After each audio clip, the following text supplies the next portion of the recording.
பெண்களுடைய மனப்பாங்க என்னன்னு சொன்னா எல்லாத்துக்கும் ஒரு அங்கீகாரத்தை பொசுக்குன்னு எதிர்பார்ப்போம். ஒன்றும் இருக்காது. 35 வருஷமா இருக்கிற குழம்பு தான் வச்சிருப்போம், நல்லா இருக்குன்னு சொல்லவே இல்லை. எவ்வளோ கஷ்டப்பட்டு வச்சோம். என்ன கஷ்டப்பட்டு வச்சோம்? பழக்கம் இருக்கு. இன்னொன்று தெரியுமா, நம்ம பெரிய பெரிய ஹோட்டல்லாம் போய் நல்லா இருக்குன்னு சாப்பிட்றோம். சமைக்கிறதெல்லாம் ஆண்கள் தான், மேல் ஷெஃப்.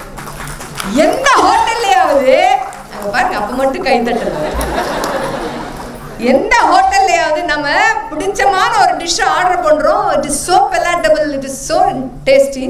சாப்பிட்டு முடிச்ச உடனே நம்மளுடைய பாராட்டையும் அங்கீகாரத்தையும் சந்தோஷத்தையும் வெளிப்படுத்தும் விதமாக அந்த ஷெஃபுக்கு காசு கொடுக்க மாட்டோம், அதை கொண்டு வந்து வச்சவருக்கு காசு கொடுக்கும்.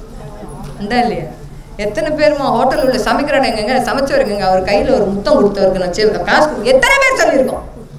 அங்கீகாரத்தை எதிர்பார்ப்பதா இருந்தா அந்த ஷெஃப் எவனுமே வந்து சாப்பிட்டதுன்னு சொல்ல மாட்டேங்கிறான். ஒத்தம் கூட வந்து கொண்டு போய் வச்சவனுக்கு காசு கொடுத்துட்டு போறான்னு. ஒரு நாள் அவர் கொதித்து எழுந்தால் நம்ம சாம்பாரோட ருசியை ஹோட்டல் எப்படி இருக்கும் கொஞ்சம் யோசிச்சு பாருங்களேன். அங்கீகாரத்திற்காக நாம் எதிர்பார்க்க ஆரம்பித்தோமையானால் இலக்கை நோக்கி போகவே முடியவே முடியாது. நாம் அதை நிறைய எதிர்பார்ப்போம் பெண்கள். அப்ப எதை காண்பிக்கிறது? நம்ம மனசுக்கு பிடிச்ச நம்ம பேஷனை செய்யும் பொழுது நாம் எப்போதும் அடுத்தவர்களுடைய ஒரு பாராட்டை எதிர்பார்க்கவே மாட்டோம். எனக்கு பிடிச்சிருக்கு நான் செய்யறேன், எனக்காக இதை நான் செய்யறேன், நமக்காகன்னு சிலதை செய்ய பழகிக்கொள்ள வேண்டும். ரொம்ப முக்கியம். இந்த பெண்கள் தினமோ அல்லது ஒரு பெண் இந்த சமுதாயத்தில் பாதுகாப்பா இருக்கா அப்படின்னு சொன்னா அதற்கு பின்னாலும் நிறைய ஆண்கள் இருக்கிறார்கள். பாதுகாப்பு இல்லாமல் போகும்போது மட்டும் நாம் அந்த இனத்தை சாடுகிறோம். ஒரு குழந்தை நினைச்சதையெல்லாம் படிக்கிறா, அவளால நினைச்சதெல்லாம் படிக்க முடியுதுன்னு சொன்னா அந்த குழந்தைக்கு பின்னால் அவளுடைய அப்பா அப்படிங்கிற ஒரு ஆண் இருக்கார். ஒரு சகோதரி தான் நினைத்ததை எல்லாம் செய்ய முடிகிறது. அப்பா இல்லாத ஒரு சகோதரி தன்னால் தன் கனவுகளை நிறைவேற்ற முடிகிறதுன்னா அந்த சகோதரியின் பின்னால் ஒரு அண்ணனோ ஒரு தம்பியோ ஒரு ஆண் இருக்கான். திருமணமான ஒரு பெண் அதுக்கப்புறமும் படிக்க முடியுது, அதுக்கப்புறமும் வேலைக்கு போக முடியுது, அவள் சார்ந்த ஒரு துறையில் மிளிர முடிகிறது அப்படின்னு சொன்னா சத்தமே இல்லாம அவள் பின்னால் அவளின் கணவன் ஒரு ஆண் இருக்கத்தான் செய்யும். அவளால் தான் நம்ம மிளிர முடியும். இவ்வளவு கம்மியா கை தட்டக்கூடாது. இந்த ஓரவஞ்சனை இருக்கவே ரொம்ப தப்பு.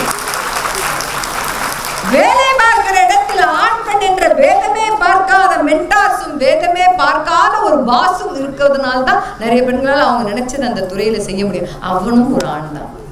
வேலை பார்க்குற இடத்துல ஒரு மென்டார், நல்ல மென்டார் கிடைச்சா ஒரு பெண் முன்னேறுவதற்கு முதல்ல கையை கொடுத்து அப்படி தள்ளுறது யாரா இருக்கணும் தெரியுமா? பெண்ணாத்தான் இருக்கணும்.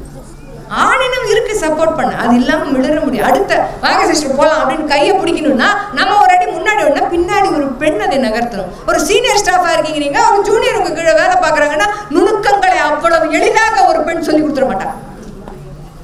தெரிஞ்சுக்கிட்டோம், எவ்வளவு பட்டிருப்பேன்.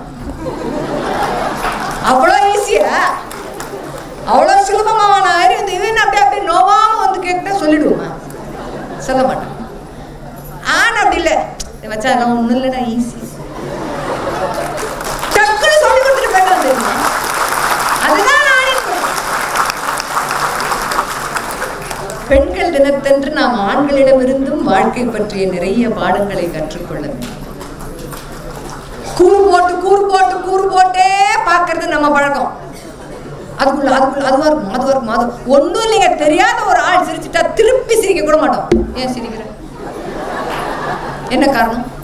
அது பெண் சிரிச்சா அதோட சரி. இல்லை, இவ சிரிக்கவே மாட்டல, என்னமோ வச்சிருக்கா. வேண்டாம், பார்த்தும் பார்க்காம மாதிரி போறது, தெரிஞ்சு தெரியாம மாதிரி போறது, சிரிச்சமா சிரிக்கலானே குழப்பி விட்டு போயிடுறது. முன்ன பின்ன தெரியாத ஒரு ஆணிடம் இருந்து சிரிச்சு பாருங்களேன், அப்படி முகமலர்ந்து ஒரு சிரிப்பு கிடைக்கும். அதுக்கப்புறம் தான் அவங்க யாருன்னு தெரியலடா, சிரிச்சாங்க சிரிச்சிட்டேன்,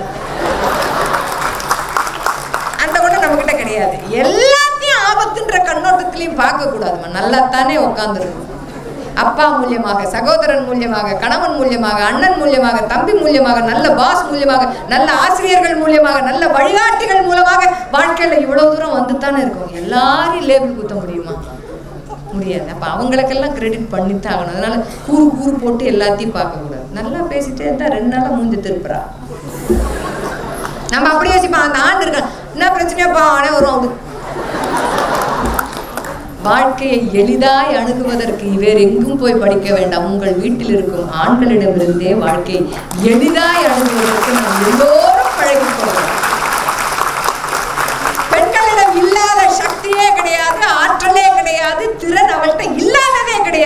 ஒரே ஒரு மைனஸ் பாயிண்ட் மட்டும்தான் அவகிட்ட.